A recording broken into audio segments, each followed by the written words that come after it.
Sebab tu Allah kata, bukan semua orang sedar kebesaran Allah. Hanya mereka yang mendengar dengan mendengar tadabbur, bukan setakat dengar.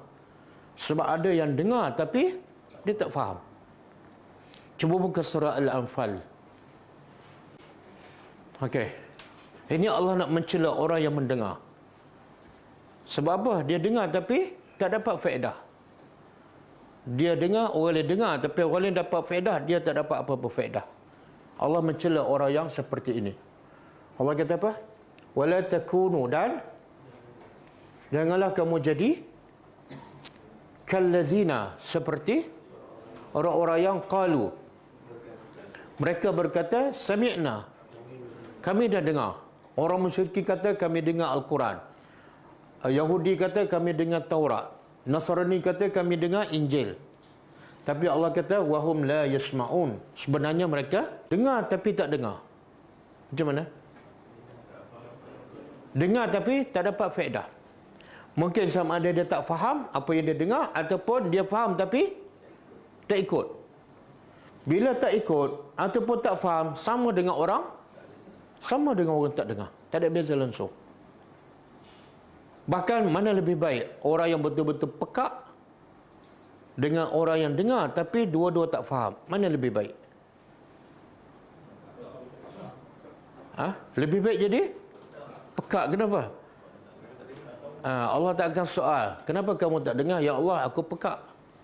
Tapi yang betul-betul dengar macam orang pekak, itu akan disoal. Ayat ni Allah kata jangan jadi macam orang yang dengar tapi tak dapat faedah daripada apa yang dia dengar.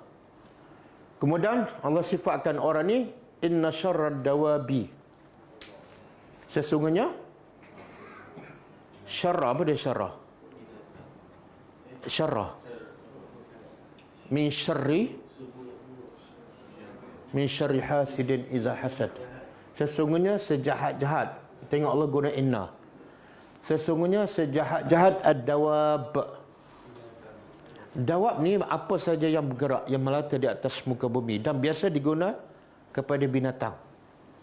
Tapi Allah nak beritahu, bila sifat dia sama binatang, Allah guna perkataan dawab. Allah tak guna perkataan nas.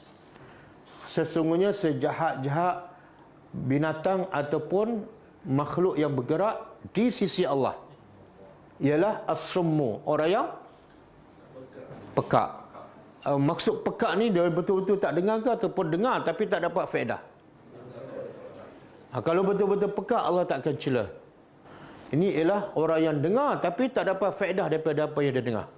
Dengar Quran tak rasa apa, dengar hadis sahih pun tak ada faedah. Yang kedua, al-bukmu, yang bisu, mulut dia tak keluar Al-Quran, mulut dia tak keluar hadis sahih. Yang keluar ialah bukan Quran, bukan hadis, bahkan melarakan. Dan kemuncak Allah kata allazina la yaqilun, mereka ni sebenar tak ada akal pun. Ni yang Allah cela ni. Sebab tu Allah kata yang pekak, yang bisu, yang tak berakal ni adalah syarra. Apa makna syarra dawab? Binatang yang paling jahat. Contohlah, orang ni tak salat, tak nak belajar Al-Quran, buat maksiat setiap hari. Dia dengan anjing, dengan khinzir, dengan serigala, antara empat ni yang mana paling jahat? Yang mana paling jahat?